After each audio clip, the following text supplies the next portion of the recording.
E aí, pessoal, beleza pura com todos vocês? Na nossa 18ª aula do curso de Biologia Molecular e Celular, vamos mostrar rapidamente alguns mecanismos relacionados com a replicação do DNA, que é um aspecto geral que nós vamos tratar antes, de fato, de entrarmos em todos os processos enzimáticos que envolvem a replicação do DNA. São tópicos importantes que a gente precisa entender antes para ficar fácil no momento em que nós entrarmos, de fato, na replicação. Beleza, turminha? Então, especificamente nessa aula, nós vamos falar um pouquinho da importância da replicação do DNA para os organismos vivos, aí na parte de conceitos gerais. Vou mostrar para vocês o perfil da replicação do DNA, ou seja, quais são as regras pelas quais os organismos seguem para que o DNA seja replicado. E, por fim, eu vou mostrar a forquilha de replicação, que é o ponto aonde vai estar ocorrendo a replicação do DNA. Beleza, turminha? Bom, vamos começar aqui então mostrando uma célula.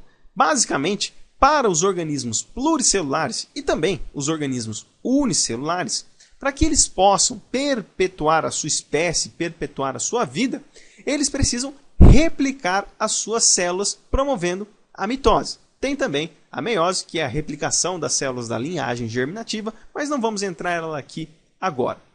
As células, então, elas têm esta necessidade de se replicarem para que elas possam renovar os seus constituintes e perpetuar a sua vida. O conceito de célula é toda aquela unidade fundamental capaz de se autonutrir e de se replicar. E quando uma célula replica, nós também temos que duplicar todos os seus materiais, inclusive o seu material genético, pois é no material genético que se encontra todas as informações das proteínas daquela célula. Então, se ela se divide, ela tem que replicar de maneira extremamente fidedigna o DNA para que cada célula nova, cada célula filha, contenha um material genético idêntico da célula mãe, que foi a célula que induziu a sua divisão, a sua mitose. Portanto, a parte de replicação do DNA tem que ser um processo extremamente específico, sem erros, para que o DNA seja idêntico sempre nas células filhas. E quando a gente fala da replicação do DNA, este é um evento extremamente conservado entre os organismos, podendo-se extrapolar o conceito de replicação para todos os organismos. Então veja, a célula inicialmente ela precisou desenvolver uma série de maquinarias para poder se dividir. E essa maquinaria é uma maquinaria ancestral. Por que eu digo isso? Porque este é um processo conservado em todos os organismos, seja nos eucariotos, seja nos procariotos. Existem algumas pequenas diferenças, mas a ideia e o perfil de replicação é o mesmo em todos. E, obviamente, ele tem que ser extremamente fidedigno, como eu falei, para que não haja erros e não há uma perpetuação errada aí do material genético para a prole ou para as células novas que estão sendo geradas. Então, é um processo extremamente conservado e extremamente preciso. E a gente vai ver essa precisão aqui na parte do perfil de replicação. Nós podemos dizer que esse perfil de replicação ele possui dois grandes princípios que norteiam os seus eventos, que são a direção antiparalela da dupla fita e a replicação semi-conservativa. Nesse ponto da direção antiparalela da dupla fita, nós também vamos ver uma coisa extremamente importante. Então vamos ver aqui essa parte de orientação antiparalela. Esse tópico a gente já viu em aulas anteriores, mas basicamente, como o DNA ele se encontra numa dupla fita, nós temos orientações específicas dos seus grupamentos químicos, de modo que existe uma orientação referente aos grupamentos químicos livres dos nucleotídeos. Sempre existe uma orientação. Então, essa orientação ela se dá de 5' para 3'. Se uma fita encontra-se na orientação 5', 3', a fita complementar ela se encontra numa orientação reversa, 3', 5'. Isso por decorrência da estabilidade da dupla fita, coisa que nós já falamos aí em aulas passadas. E olha só que interessante, olhando essa figura, nós vemos sempre que todas as adeninas possuem um pareamento com as timinas. E todas as citosinas possuem pareamento com as guaninas. E aí nós observamos as pontes de hidrogênio, sendo que as adeninas com as timinas fazem 2 pontes de hidrogênio e as citosinas com as guaninas fazem 3 pontes de hidrogênio. Tá, ok? E quando a gente fala da replicação semiconservativa, a gente pode observar essa figura, que nós temos aqui uma dupla fita do DNA. Quando elas se separam, nós podemos gerar outras duas novas dupla fitas idênticas às fitas anteriores. Então, esta fita aqui, ela é idêntica a esta fita aqui. Porém, esta fita ela foi obtida por complementariedade da fita de baixo.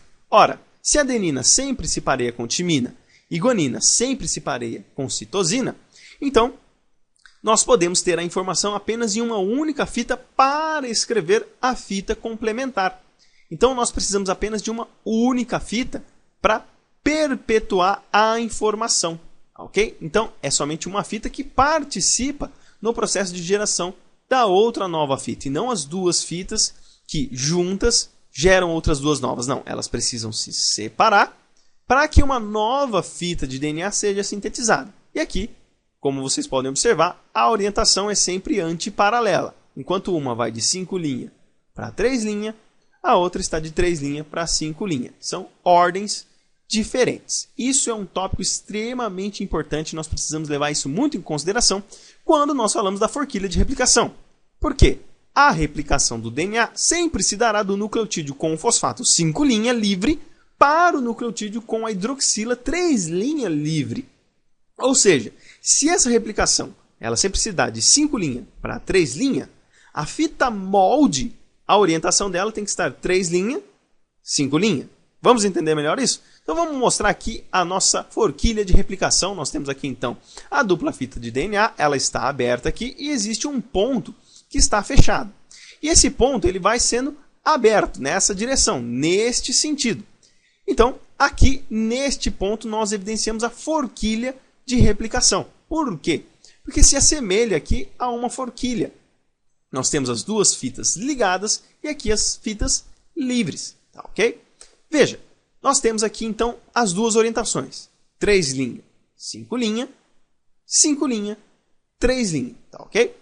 Se nós formos replicar o DNA a partir deste molde, 3', 5', a orientação será 5', 3' em direção à abertura da forquilha. Quando a nova fita de DNA que está sendo replicada, ela está ocorrendo em direção à abertura da forquilha de replicação, nós falamos que esta é a fita contínua, pois apenas há necessidade de uma enzima específica para ir incorporando os nucleotídeos, pois está exatamente na orientação da extensão da nova fita. Agora, esta fita que está 5', 3', olha a orientação da fita que vai ser replicada. Ela se replica no sentido contrário. Por que ela se replica no sentido contrário? Porque a orientação da replicação é sempre de 5' para 3'. Esta fita, a região 3' não está do lado direito aqui neste caso? Pois bem, se ela está do lado direito, a região 5' ela tem que ficar antiparalela a esta fita. Então, ela fica nesta região aqui, próxima à região 3' da fita molde. E ela tem que ir da direita para a esquerda, ou seja, ela tem que ir distanciando da forquilha de replicação.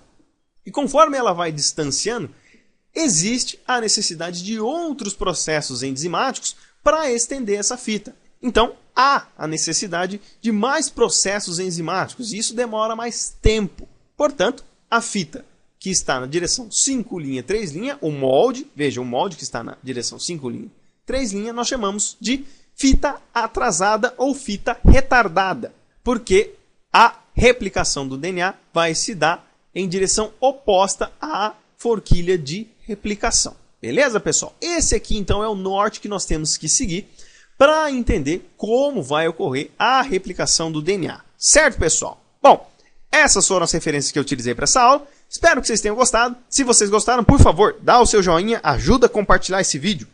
Os senhores não sabem como isso ajuda a divulgar o nosso material. E se você ainda não está inscrito no nosso canal, se inscreve aqui no botão se inscrever e participa lá do grupo da página da Escola de Ciências da Vida no Facebook. Tem o meu Facebook particular, se vocês quiserem me adicionar também pode. E participa lá da página do professor Rogério Gozzi, que ele tem as melhores aulas de anatomia do YouTube. Todas as informações estão aqui no descritivo desse vídeo. Beleza, pessoal? Então é isso aí. Forte abraço a todos, fiquem com Deus e até os próximos vídeos, se Deus quiser.